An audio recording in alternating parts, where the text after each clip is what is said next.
Welcome to the Encore Audio Archives YouTube channel. I'm Taper Dave, and this is my channel. I've uploaded hundreds of talks here that I've recorded at meetings in West LA, and I've also recorded conventions starting in 2013. I've got a bunch of those up. And Walt and Mary Murray, the original owners of Encore Audio Archives, started the company in the 80s, and Walt recorded Joe and Charlie's and a bunch of stuff down in Vista, California. My sobriety date is June 20th of 1994. I hope you find something you like, so please like and subscribe to my channel and comment down below. If you want to hear something that I don't have or that you don't see, I'll see that I get it. Anyways, take care and have a great day if you want to. We have no birthday. I have been asked to share my experience, strength, and hope with you in an effort to be mutual beneficial.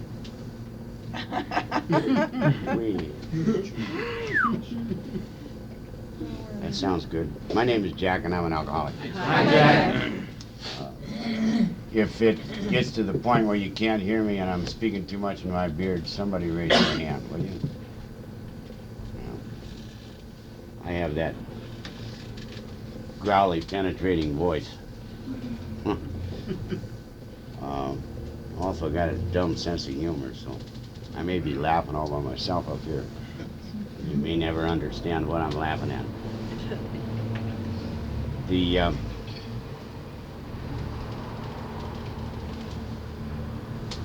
Being the fact that there are no authorities on the program of Alcoholics Anonymous, I have some ideas that some people... They want you to stand up. They want me to stand up. This is true. All right, I'll stand up. If I can get it to work. Oh, so those gymnastics. Right on.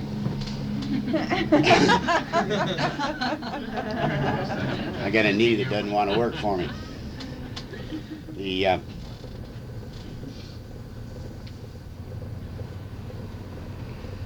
I have had the good fortune to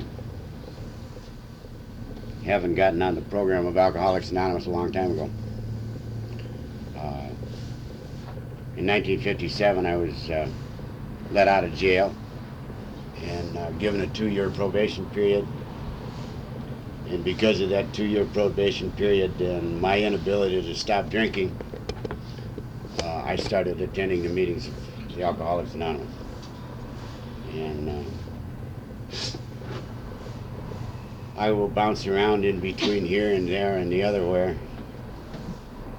as to some of the things that meant a lot to me in the process of getting on the program of Alcoholics Anonymous. When I was 22 years old, I was living in Minneapolis, and I got a call from my mother that my dad was on another binge, and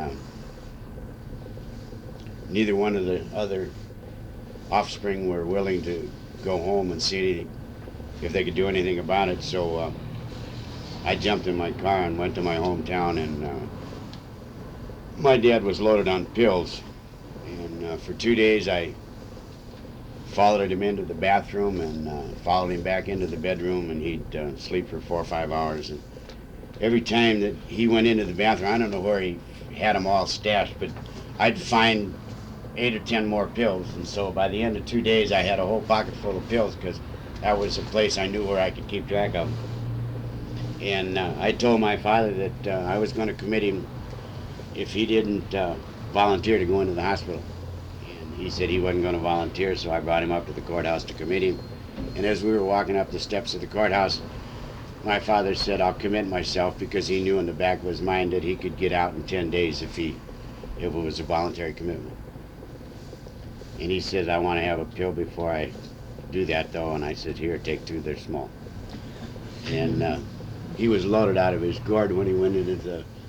And I sat there listening to him argue with the psychiatrist or psychologist or the doctor that was admitting him, saying that he was only taking these things for a little sleep.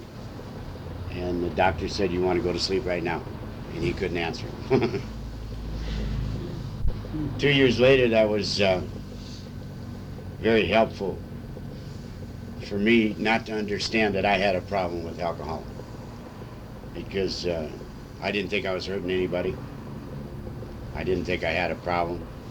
As a matter of fact, as far as I was concerned, alcohol was my only real friend, because I could always depend on it. No matter how things were going, alcohol always brought me out. I was 24 years old, and by that time I was drinking on a daily basis. I was working in a Douglas at the aircraft factory, and I would go into work with a half pint in each motorcycle boot and a pint in the jacket pocket. And I'd split it up that way for one reason, because if anybody found any of my stash, they wouldn't find it all.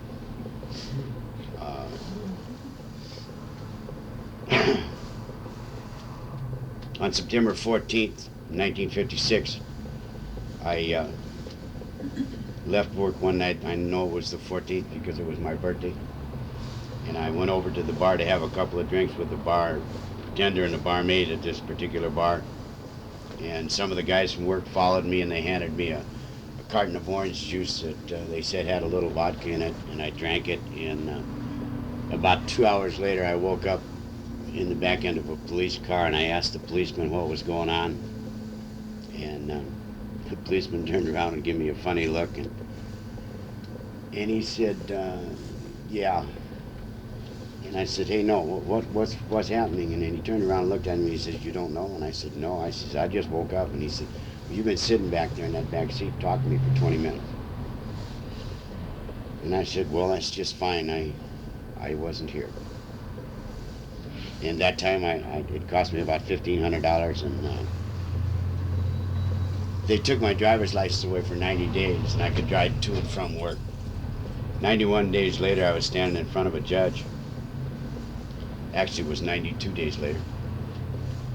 But I was standing in front of the judge, and the judge was looking through this whole list of charges and records that I had. And he asked the policeman that was there, he said, why did you put down speeds upwards over 100? He said, we couldn't get close enough to clocking. They chased me for 9 miles on the Santa Ana freeway. And I didn't even know they were back there. When I stopped, I thought there was an ambulance behind me, and I was going to let it go by.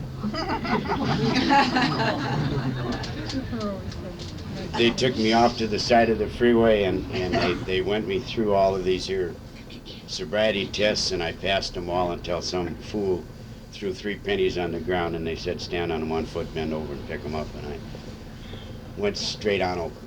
And I didn't even put my hand out to start. Peeled all the skin off my nose and my forehead. So I stood in front of that judge, and he went through all of these papers, and he asked me if I had anything to say for myself, and I said, no, Your Honor. And he slapped the gavel down, said 180 days next. And so I got to spend a little time with the sheriffs of Los Angeles County. When I was in jail out there in Saugus, my father came out to visit me, and he'd gotten on the program of Alcoholics Anonymous in the meantime. And he suggested that I go to church and go to the program, or go to the meetings of Alcoholics Anonymous, because the judge was looking over my case for modification of sentence, and that I should show that I was trying to do something about myself. I had crossed off church a long time ago, so I started going to the meetings of Alcoholics Anonymous on the inside. It wasn't the fact that I thought I had a problem. It's just that I wanted out of jail. And I remember the first meeting I went to, a fellow by the name of Herb K. got up and gave a hell of a talk. And the thing that he talked about, I thought that somebody had told him about my life.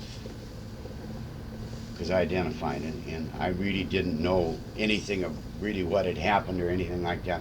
I can just remember walking back to the barracks that night and having a good feeling on the inside. And it was the only time that I could ever remember having a good feeling while I was incarcerated in that road camp out there by Saugus. And I really didn't think that I had an alcoholic problem. And I really didn't want to give up booze, because it was the only thing that had ever gave me any comfort, because of the fear that I walked in all my life. I walked in fear continuously, and I walk in fear today. But I can live with the fear today, and then I couldn't. Then the only thing that would give me any comfort was alcohol. And today that's not a truism. The program of Alcoholics Anonymous has taught me how to live, how to operate in a life so that I can enjoy myself, so that I can get out there and walk through that fear, because fear never goes away. It never goes away. We set ourselves up, this is my attitude, but we set ourselves up so that we can cope with the things that are happening to us on a daily basis. And there are things coming at it all the time that we just sit there and ignore because we don't really want to deal with them. And I went to my first meeting of Alcoholics Anonymous, and the reason that I picked this meeting is because there was a guy there from Douglas that probably might get my job back. And I wanted to go back to work for Douglas. I was on probation, and I was incapable of getting a job at that time that anything had any government contracts in it, because I had that 2 years of probation. So consequently, I really wanted to get back on at Douglas, and I went to this first meeting, and I sat back in the back row, and when they asked for newcomers, I raised my hand, and somebody turned around and spotted me. And I was introduced around that night. I don't remember hardly anybody that I was introduced to, except for a gal by the name of Edna. And that gal pinpointed me. And when I walked out that night, Len waved at me and he said, "Keep coming back." And I thought he was talking about the job, so that next Tuesday night I went to the second meeting of Alcoholics Anonymous. I walked in that night and I was introduced to a guy by the name of Sam. And everybody knows him today as Serenity Sam. Sam had 3.5 months on the program. And I was introduced to him. I went home with him that night to meet the guy he was living with. The guy he was living with is a fellow by the name of Red. And we sat there till dawn. The sun was coming up when we left his kitchen table. And I walked home back down to the beach, somewhere in the neighborhood of 45 blocks. And for no reason whatsoever, I felt good that morning. Absolutely no reason whatsoever. All that Red talked about all night long was God and the program of Alcoholics Anonymous. Up to the day he died, that's all he ever talked about, was God and the program of Alcoholics Anonymous. I got a very good introduction to the program of Alcoholics Anonymous. I hooked up with Sam and Red and a lot of other people. And we went to literally hundreds of meetings in that first year of sobriety for me. I was hanging around with two groups of people. One of them was on the program, and the other was the people who were still drinking. I was living with them. And so there was a fairly close proximity, and I had nothing to do about it. And I can remember the first time that I really noticed that there was a difference between living with the people on the program and living with the people off the program. I went to a meeting one Friday night at 26th and Broadway, and after the meeting, you know how you can walk out of a meeting and you feel great for no reason whatsoever? Well, I walked out of this meeting this night, and I'm walking down the street, and the moon is out, and it's a beautiful summer day, or summer evening. And I walked over to Douglas Aircraft. While I was walking over there, I mean, it was the type of a time when you're walking along and you feel full on the inside, and you got that effervescent feeling, and there's just nothing wrong with the world. And I didn't have anything right with the world, but I just felt like there was nothing wrong.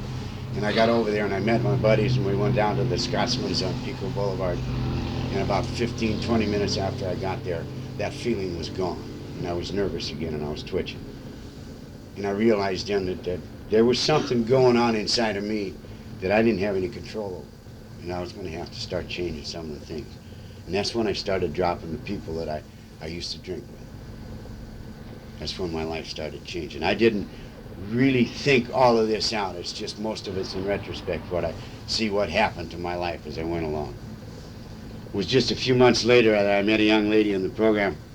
She walked in 26th and Broadway one night, and I looked up, and there she was, and there I was, and I fell in love immediately. She arranged us to get to meet, and she arranged us to go out on the first date. I was a great lover, you know, hell of a ladies' man.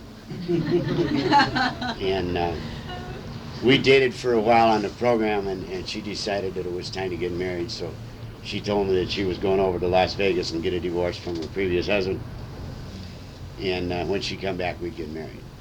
That's what she did. She went over to Vegas and got a divorce, and when we got back, she married me. I stood up there and said, I do. Hell of a lot to do with any of them. It was very, very good for me, though. Very good. Simplified me, because for a long time on the program, I lived in fear. I was afraid of everybody and everything. I was very fortunate. It was shortly thereafter I started getting better work. I started becoming employable, and we really started trudging the road to happy destiny on the program of Alcoholics Anonymous. I mean, we lived an AA life, going to a lot of meetings and speaking here and there, and there was always some drunk man, woman, child on our couch somewhere.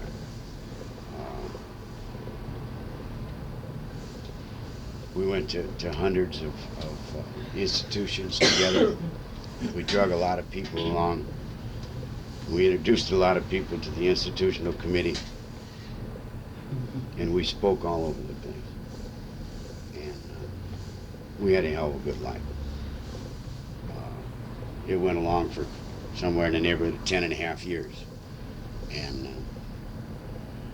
she had an operation, and I started having financial difficulties. And the thing about it is that I didn't remember one of the things about the program of Alcoholics Anonymous. Honesty is a good policy. And I started deleting some of the information of the problems that we were having. And she kept asking me what was wrong, and I kept saying nothing. You can't live very close with another human being and have a problem grinding around inside your gut. If you don't say something about it, you're going to start putting up a wall. And another alcoholic, if you happen to be living with one, you stick that wall up there and the relationship goes to hell. Because they can feel it. If somebody walks in the door and they got something grinding in their guts, that if they're not willing to say something about it, they're not willing to share it. There's a feeling there. I mean, it's so, you can almost taste it. And it wasn't very long that she found somebody else that she'd much rather live with than me. And so I moved out, and I moved into a garage over in Culver City. And I moved in with the gal that's on the program, and she's still on the program. She's still a very active member of this program. And she gave me a gift of this garage for $10 a week. And I lived in there for 1 year exactly to the day. And it's something that, up to this point, I knew inside of me that I had worked the steps of Alcoholics Anonymous to the best of my ability. But I always questioned it. I was always wondering if I did something different, if I did it some other way, would things go different?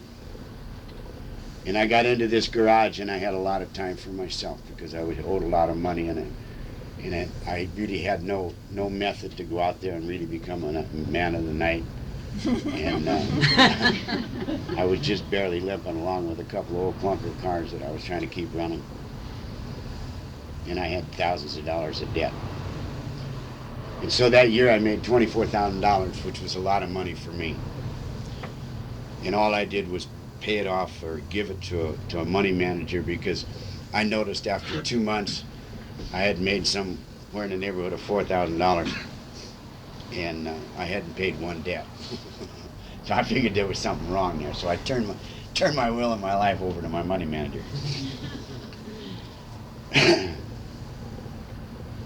Year and a half later, he had me out, had me all squared away. But in that year, I was really given the gift of the program, of the principles of Alcoholics Anonymous. I was given the gift of the 12 steps of Alcoholics Anonymous, you see, because up to this point, really somewhere back in the back of my mind, I understood that the 12 steps of Alcoholics Anonymous were to get you on the program and get you good, and then everything was going to be all right. Because I stood there many, many times in a meeting, and somebody would stand up here and they'd say, I came to this program, I stopped drinking, I worked the steps of Alcoholics Anonymous, it's been beautiful ever since. Well, now that just about anybody that comes on the program can say that statement, because they're talking about the overall distance.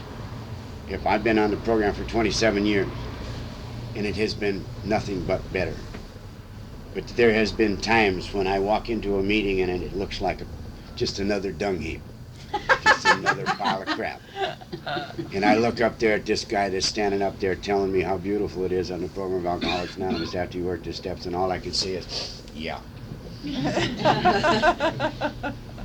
And so consequently,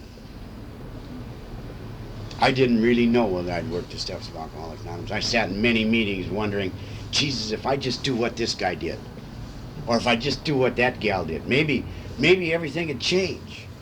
Maybe I wouldn't have to wake up in the morning and not want to go to work because they got that tough job there and I don't want to do it. I don't know how to do it, and I'm afraid. You know, and I see this good-looking lady and I want to go over and say hi. You know, how's it going? Let's go have some coffee. And I got the guts to do it. There's a lot of things I can't do, but maybe if I just do what this guy is doing, maybe if I'm writing like he's writing, or maybe if I'm doing a yoga exercise like he's doing, maybe I'm not doing it right. Now maybe if I just do something different, everything's going to be all right. I'm always looking for that there hole that I can pop through the hole and jump out into the sunshine. The rain is all behind me, and I'm going to live happily ever after. Well, I tell you, I have lived more on the program of Alcoholics Anonymous than I have lived off. I have been sober almost 4 times as long as I drank. And everything doesn't get all beautiful all of a sudden. But there is some really great things in a very short space in the book of Alcoholics Anonymous. We hear these things every time we go to a meeting, for sure, because there's very few meetings that chapter 5 is not written. I was reintroduced to the steps of Alcoholics Anonymous the same way I came into the program. I came into the program through the back door because I wasn't a drunk. I didn't think. I didn't want to go to these meetings because I didn't think I had to. And so I sort of stumbled onto the program of Alcoholics Anonymous. I stumbled onto the feelings that you get with this fellowship. I stumbled onto the fact that I was an alcoholic. And I stumbled onto the fact that the steps of Alcoholics Anonymous are laid out in a specific manner to teach me, who does not know how, a method to live in this world comfortable. I'm not saying that I'm ecstatic all the time, but a lot of times you walk into that shop down there, or you see me on the street, and I get a big old grin on my face. How's it going? It's really out of sight. It really is. I have been given the gift of sobriety and the gift of the program of Alcoholics Anonymous. Now those were gifts. And some of us say we have to work for them. We don't have to work to get that gift. The gift is given to us. The gift of sobriety is given to us. Where sometimes we don't get down to the second step and we don't get restored to sanity. We don't realize that we had something that was killing us. Maybe not physically. Maybe some of you come in here young enough or not killing me physically. It wasn't killing me physically, but I was going stark, raving insane. I was waking up in the middle of the night, stuffing a pillow in my mouth, trying to keep from waking up the people I was living with. I was crazy. I was terrified. I was terrified to live and terrified to die. And I'd given the gift of the program of Alcoholics Anonymous, which gave me the gift of sobriety. And I worked these steps, and I had no understanding All I wanted to do was get out from under the pressure of all of the things that were happening to me. I was living in fear of the IRS. And they had nothing on me. Even if they dug everything up. But I was living in the fear of IRS. I was living in the fear of people. My bosses, if somebody would call me, I mean, I can tell you an example of me on the program of Alcoholics Anonymous. I'm working for a man. And he comes out and he says, "How you doing, Jack?" And I says, "I'm doing fine. I got this and this and this going, and I'm waiting for this and I'm doing that." And he says, "Okay." And about 2 hours later, or an hour and a half later, he comes out and he said, "How you doing, Jack?" And I said, "Well, I got that done." You know, I mean, we're going fine. And about an hour later, he comes out and he says, "How you doing?" And I slapped the goddamn tool down and I says, "Look, goddammit, if I'm not doing a good enough job for you, fire me." And he says, "Easy, easy." He said, "I wanted to take you over for a cup of coffee. I wanted to discuss something with you." And I think he's looking down my throat.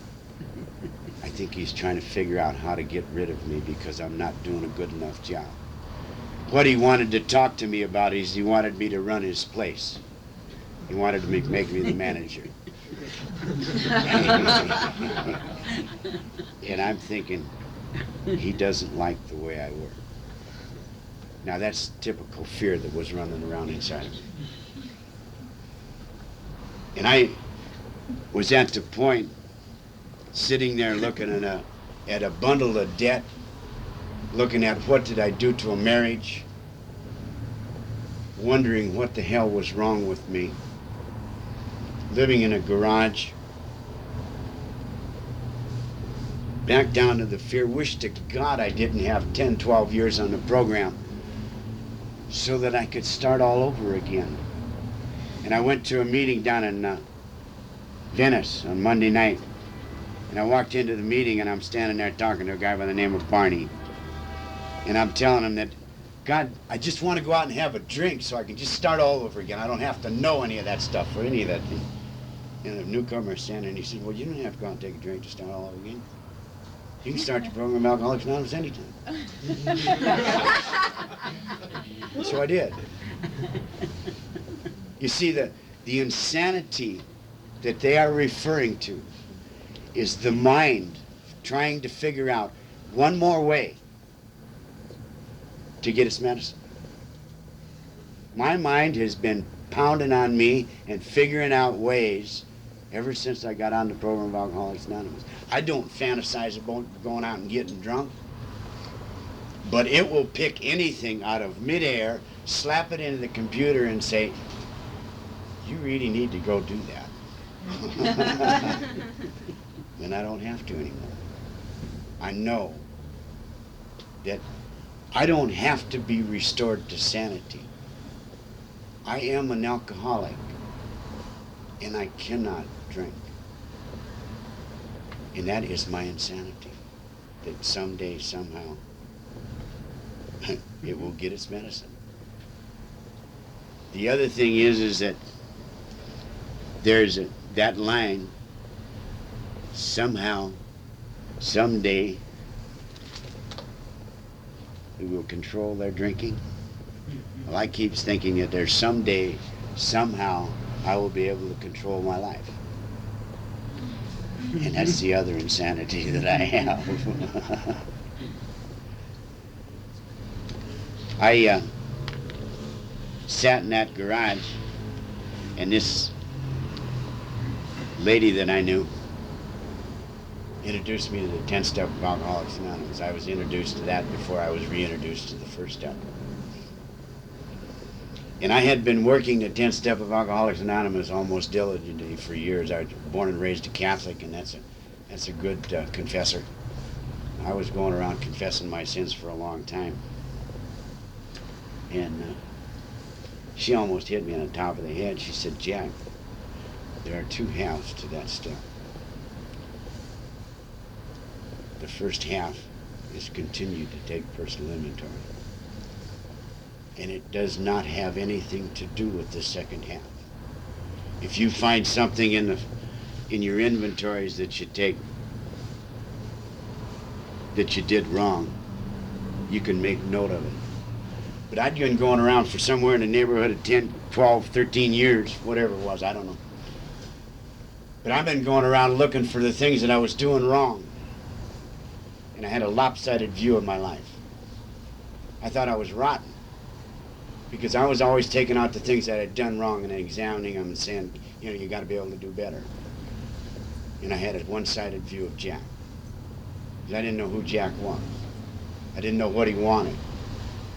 I knew that he would walk around on a daily basis and try to find out what you wanted from him so that I could give it to you, so that I could be your friend, so I could make you happy, so I could make you accept me. But I had no idea what Jack was about. I didn't know what the hell he wanted. He'd come up and ask me, what do you want, Jack? And I don't know. Whatever you want. I don't care. You know, where do you want to go? Wherever you want to go. Everything's fun. I was walking around living and breathing for somebody else for somewhere in the neighborhood of 35 years. I was always trying to find out, what do you want from me so I can give it to you, so I can smooth the world out. I put that right into divorce. Trying to figure out what they wanted. Nobody knew where I was coming from. I wouldn't raise my hand in a meeting to say something because they'd think I was stupid. And at the end of 14 years or 13 years, I was invited out for coffee one night. And I walked into the restaurant and I looked back at all of those people, and all of those people were my friends. And I was afraid of them. And I distinctly remember walking up to the cash register and taking a toothpick and sticking in my mouth, looking back there, and turning around and walking out and feeling the relief of not having to go back there, not making a fool of myself, which I knew on a minute-by-minute basis throughout my whole life that I was going to do. And I sat down in that garage night after night, and I wrote down the things that made me mad. I wrote down the things that made me happy. And I wrote down the things that if I had those things in my life would be wonderful. They were the fantasies that I could not reach, the places that I could not go. And I wrote these things down for a year. One night, I'm sitting there and I wrote down something that I was mad at and the reason that I was mad. And as soon as I wrote down the reason, I wrote bullshit in big block letters right after that. I had been angry for my mother, and she was 1,900 miles away, and I hadn't seen her in about 6-7 years. But I was operating for my mother. I had this thing in front of me. I got angry at it because it would look good to her. I was living for that woman and a lot of other people because I was afraid to express my own opinion.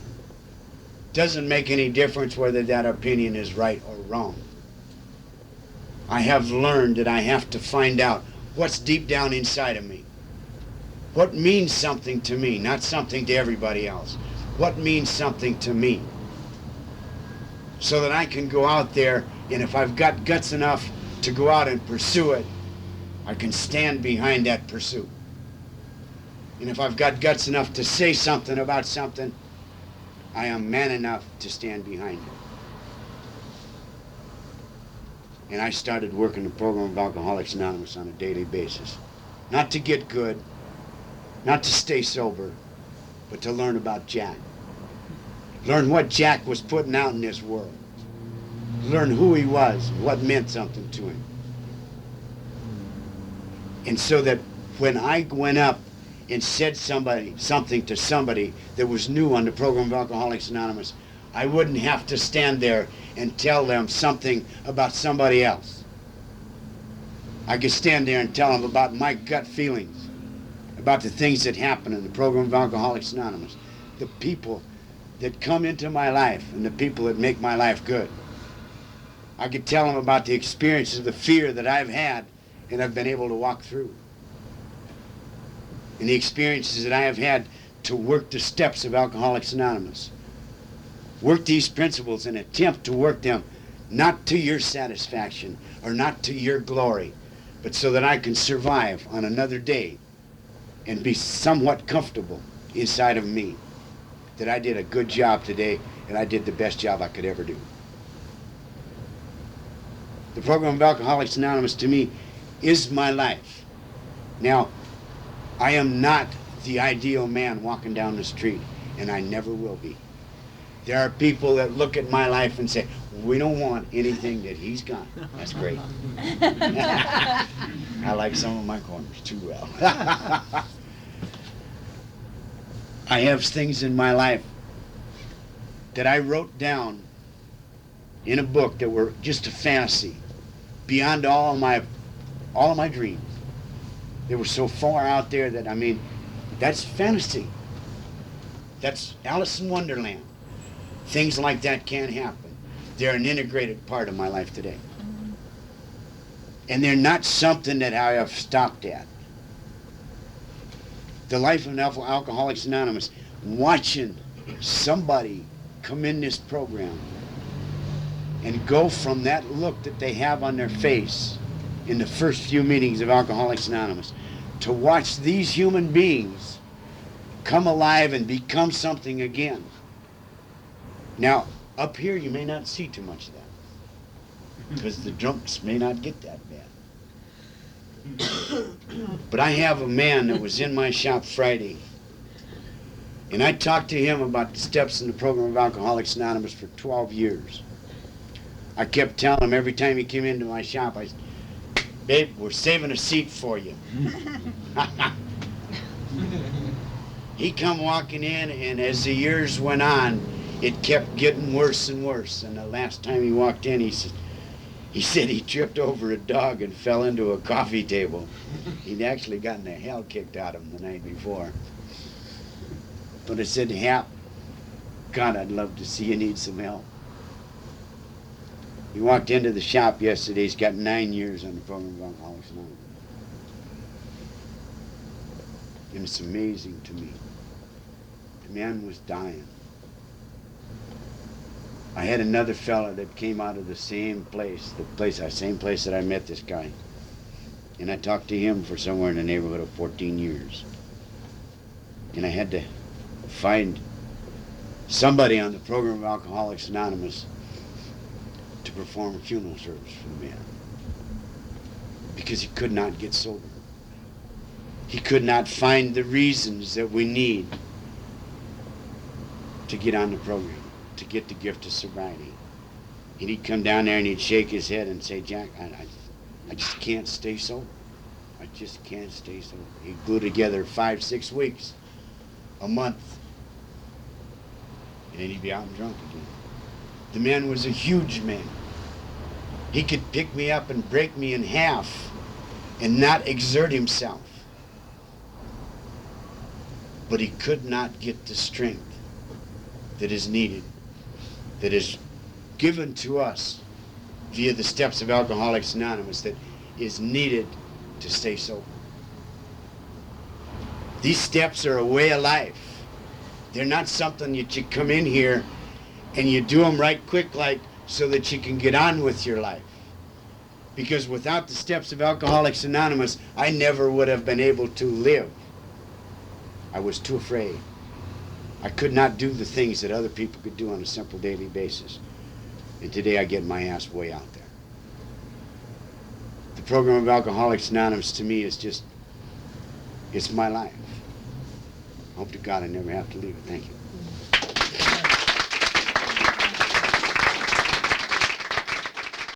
It's close in my mind on a daily basis. It's something I really use. And I've heard it since then, but just the way you did it and the pain I was in, it was just like a photograph was taken. Could you talk about being comfortable on a daily basis and living through perfectionism, you know, lowering your standards when you got it? Yeah, he asked me to talk about the comfort zone and the standards and all of that jazz. Real simple for me. I lived on your ideals all the time. And I have fingernails that are filthy, pounded all to hell. My hands are beat up, my arms are tore up. I used to walk around and have my hands in my pockets, and I'd never roll my sleeves up because you could see my scarred arms. I was ashamed of who I was and what I was doing. I was ashamed of my profession. I was ashamed of where I lived, and it didn't make any difference where I lived. And everything that I did was to show you something. I mean, I come up here today and I want to give a talk that somebody can find something that'll allow them to live today. And I really don't give a damn if the rest of you walk away saying, man, that was a lousy talk. I really don't care. Because there's always somebody in a meeting that gets at their little crumb that allows them to live that day. And I know about that crumb because I went and searched for it many, many times. This is not a program where we go out and we learn how to get better. We do not change, and anybody who wants to can discuss this with me or say, you're nuts. But we do not change on the program of Alcoholics Anonymous. We do not come in and institute changes that make us better. I believe that when we enter the program of Alcoholics Anonymous and start working these steps, we begin to accept ourselves. We begin to accept what we are, because we don't know what that is.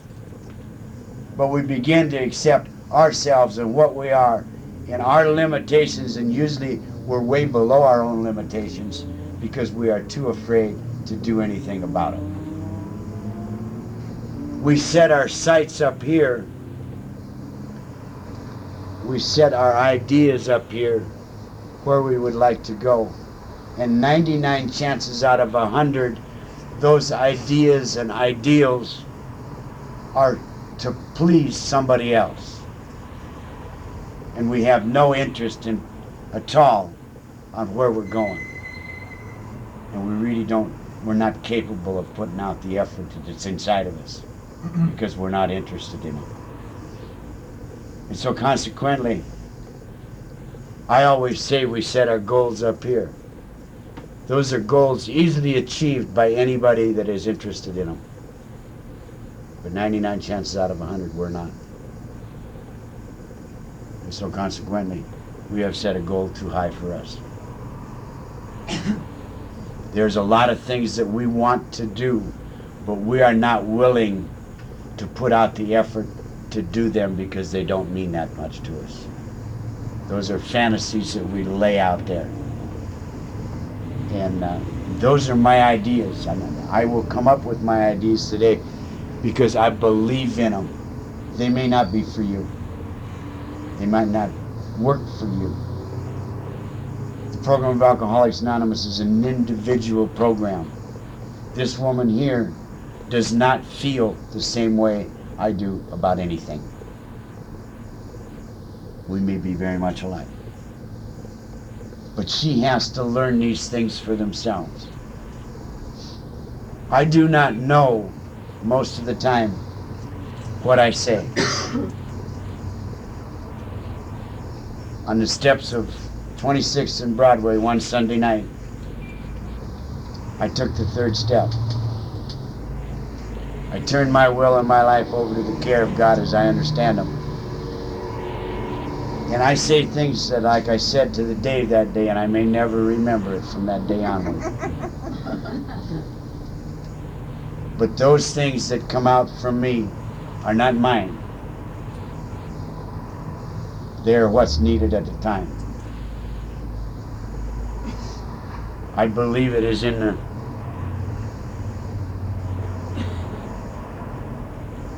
seventh step prayer. where it says, "My Creator, I am now willing that you should have all of me, the good and the bad. I pray that you now remove from me every single defect of character which stands in the way of my usefulness to you and to my fellows. Grant me strength as I go out from here to do your bidding."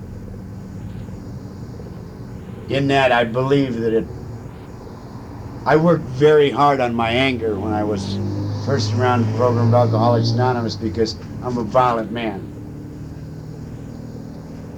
And I don't like the things that I have done to people. So consequently, I tried to squelch my anger, and I ended up with ulcers. And it was finally pointed out to me, that line in the 7-step prayer, "Please remove from me every single defect of character which stands in the way of my usefulness to you and to my fellows. I have no right to decide which is a defect of character that I should be relieved of. I have no right to decide what is an asset in my life. If I have turned my will and my life over to the care of God as I understand Him, I must follow my inner feelings. And if I have a defective character that I think is a defective character, God may need that. He may need my anger someday to turn somebody's head, to wake them up. He may need my compassion that I think I've given away too much. I have broken my business twice, giving my work to other people.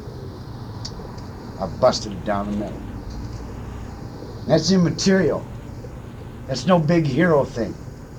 That's something that I have to do in order to be able to live with me today. The things that I do, I don't care whether you like them or not. And I don't go around looking for strokes. And if I'm looking for strokes, you'll know it. Because I'll walk up to you and say, "Do you see what I did over here? Do you see this?" You may not even understand what the hell I'm talking about. But I don't care. I'm going to show it off. And then there are the things on a daily basis that I do, and I don't say nothing to anybody. I don't say nothing to anything for the simple reason that that's the food I live on. That's where I get that grin on my face. And I like sitting down at night just beat all to hell from working too damn much. And I sit down there and the grin isn't up here, it's down here. It goes clean across my belly. It goes clean across my belly because I feel so damn good at what I did that day. And it may not put one nickel in the bank. I have everything I've ever wanted. There are a few things that I'm fantasizing about. I will never give up my dreams. I will never really have to have them to make my life full. Because the steps of Alcoholics Anonymous has given me that which I could not get for myself. And it's people like Dave that come in there and save my life on a daily basis. They give me the reason to live. So I don't have to have all of those other things that are out there in the world. I don't have to have a yacht. I would love to have a yacht. I'd like to sail around the world and take pictures of naked ladies all over. That's my favorite fantasy. Now I'm restricted to Venice. The naked ladies there. Of the naked ladies there. Anybody else? Shoot. I'm Pam Alcoholic. Hi, Pam. Where's this shop? There you go. No, that's not really the question. But you can tell me afterwards. You mentioned in your talk about in the process of being restored to sanity, your head, as part of your disease, always being there to get you to take a drink to do that part of the disease. I have a lot of confusion in this, and I think it's a difficult thing for me to talk about in meetings, because I am always hearing the obsession was totally removed, and I think that I have a very strong spiritual program, and it's the reason I haven't taken a drink. But I was never so confronted with my obsession to drink as the day I got sober, and from that point on, I now live with the obsession to drink on a fairly continual basis, because the denial was so strong before I ever joined the program. Can you talk more about that in terms of the disease in the head being out to make you take a drink, but the obsession being removed?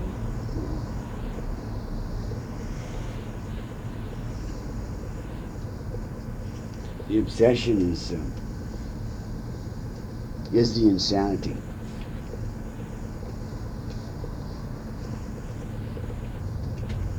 And when you're confronted with a question such as that,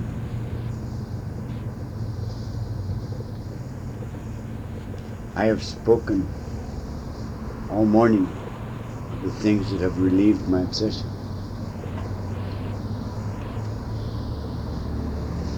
And you need a key to understand what I'm talking about. And you have the key.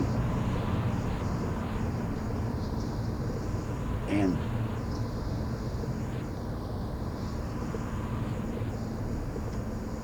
the obsession is a fear.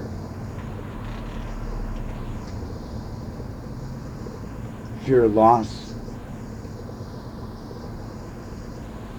I know that the years that I had the obsession to drink, I lost my friend. I lost the only thing that I could depend on. And it's hell to turn around and say, you're it, but I gotta walk away from you.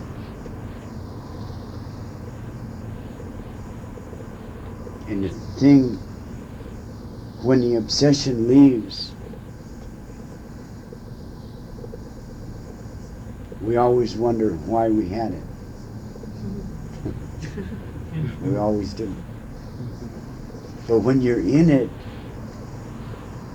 and you are working to relieve yourself of the obsession, you are embracing it. You are working with something and you're giving it its own life. And the only thing that I have known that relieves the obsession to drink is throwing yourself into working with sick, suffering alcohol. And I do not know of your position in life, and I don't consider it a sacrifice to go out and start working with drunks. But most people that get into institutional work lose the obsession to drink. And they lose the obsession to drink simply because the fantasy of what you are losing is broken all to hell. And you go up there in County General on the nut ward, and you go to Tascadero on the nut ward, and you go to Camarillo on the nut ward, or Norwalk, or you go to the jails and the prisons in Southern California, and you see where it gets people. And you go down around my shop on a daily basis and see the street condos where these kids from Vietnam are sitting out there and they haven't found a way back to the humane world. They got dumped out of the explosions and the killing in Vietnam, and the only thing they know is dope to shut the mind off. And they were dumped back into society too rapidly.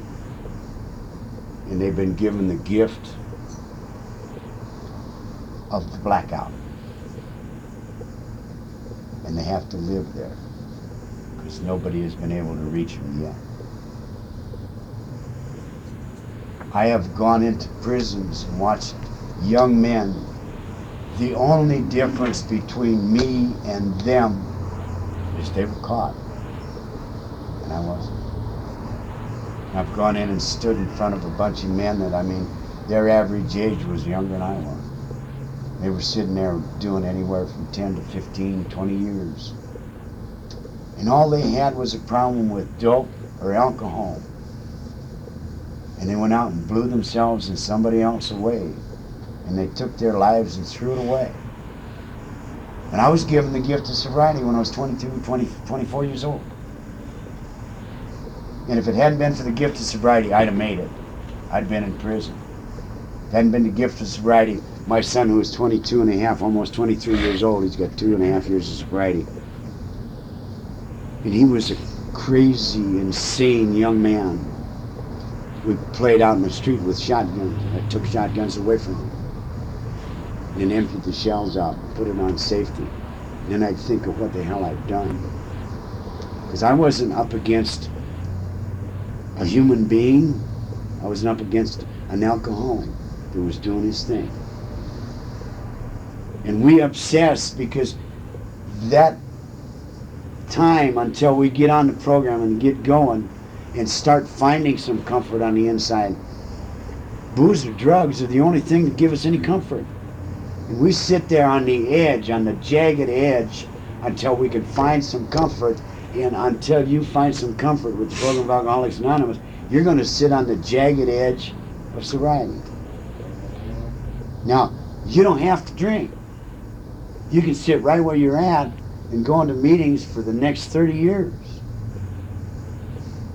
But you can go out there on a vendetta to find yourself. And you find yourself through other drunkers. And the identification of where you're coming from. That's the thing that's so beautiful about this program. You have to do nothing. But if you read I know what it is to sit there. I know what it's like to take a drink. I know what it feels like. I know the heat going down there. And I know what it does when it hits your stomach and expands out there. It's like effervescent. And it just, everything is all right. My head remembers that. It wants it. But I have found too damn much on the program of Alcoholics Anonymous. I found that feeling that I found when I walked away from the 26th and Broadway that night. And it felt good on the inside for no damn reason whatsoever. I didn't drink nothing, I didn't take nothing, I didn't shoot nothing. I just felt good. Just from sitting in a dumb meeting of Alcoholics Anonymous. Talking to a bunch of guys that couldn't get off their dead duff. And they've been given the gift of life again. And that's what we are given. We're given another chance. We have blown a life. And we're given another chance. We're another chance to go out there and do anything we want to do. Anybody that is in the program of Alcoholics Anonymous, working the steps of Alcoholics Anonymous, if they want to do something bad enough and they are willing to pay the price to do it, they can go anywhere and do anything because they have a gift behind them that is phenomenal. And you can see it here and there, everywhere, in the meetings of Alcoholics Anonymous. You see people that come on this program and they ain't nothing. And they stand in front of you with a suit on in millionaires.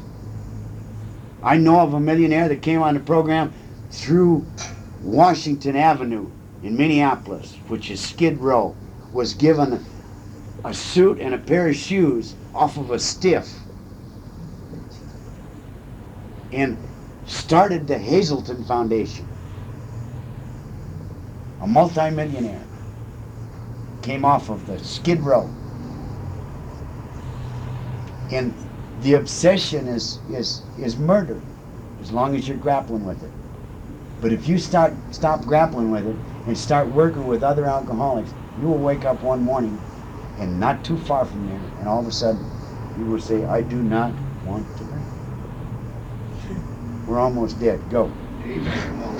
I'd like to pick up from that point, but when you were talking about inventory, the first time this thought ever came through my head was not only do we read recently where inventory is not historical of what I'm doing today, you know, where I am today. And you talked about defects in an inventory, but it also came into my mind about goals and what you want to do. And that's the part that's been, maybe for whatever reason, been difficult for me. And you talked about your fantasies. You know, when you make them fantasies, the God, whatever, and if you want it, you can go get it. But tell me about setting goals and finding out what you really want to do. If you do that on a daily basis, if you write that down on a daily basis, there will be a thread of solid desire throughout those writings.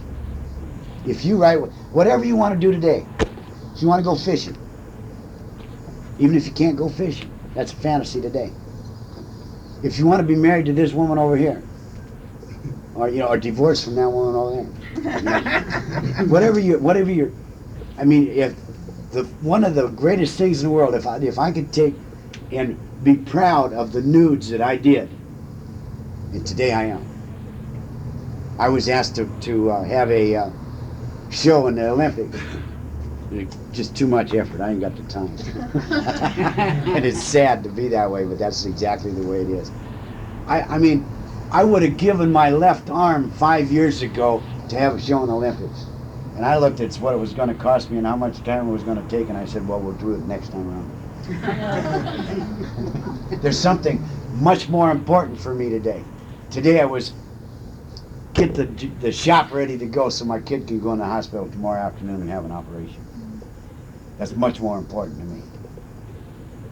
And it's to get in the car and drive out to Willow Springs so I can watch him race today. And he says, I might just as well go race if I crash. He said, I've already got a bed reserved for me.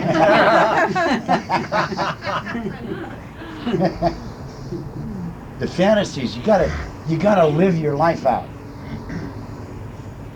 These steps, if you look at these steps, they are demanding that you do that. If you sit down there and walk through those steps and just read them, just look at them and see what they say, they demand that you go out there and live your life right to the hilt. And you are asking on a moment-by-moment basis to be shown the way. And we are so afraid. We go up there and things are offered to us and we don't take them. We do not take them. We are running around in our head so much. Is that right or is it wrong? Is it my will or his one? You know, jump in there and drown. Yeah. What the hell? Thank you.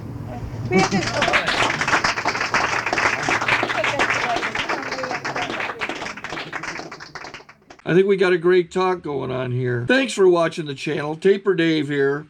Just curious, do you think this is better than Zoom? Okay, this is how I prepare my drone for launching. I like to do it inside the cab of my truck so I'm not standing outside in the weather. To install the joysticks for control, up and down, right and left, powered on. I have an Android phone that I use to connect it to the drone with. And it's actually controlled through the iPhone, through an app. Oops, wrong way. It's actually controlled through the iPhone, or through this Android phone, through the app. It's actually controlled through the Android phone, through an app, and you connect it through this short connection right here.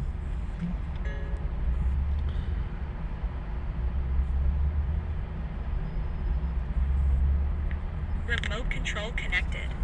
Remote control's connected. So I pull out the drone. I have to extend the legs. Long legs extended first, then the short legs. Remove the gimbal protector. Set that aside, then power it on one short burst, then one long burst. I lay it down. So I have to go to calibrate. So the drone's not connected yet. It shows you here as this drone gets disconnected, even though the remote's powered on. So the drone has to establish it's connected. So I go into the app to calibration mode. First I'll calibrate the remote controller. Start calibration. Out, in, oop, out, in, up, down, and then this little wheel is to control the gimbal. So it's calibrated. go to gimbal calibration, start calibration, and then it calibrates the gimbal. I don't know if that shows up. The gimbal's moving all over the place. Changes, you can see it on the video. And I'm calibrated to take off. It's acquired 7 satellites at the moment. There are 26 satellites up in the sky, which it has to acquire before you can take off. So it's connected. It's got enough satellites. This is white. I can go to press this little arrow button, swipe right to take off, and it would start the motors if I slid this to the right. But I'll wait till I get outside. Don't want to do it inside.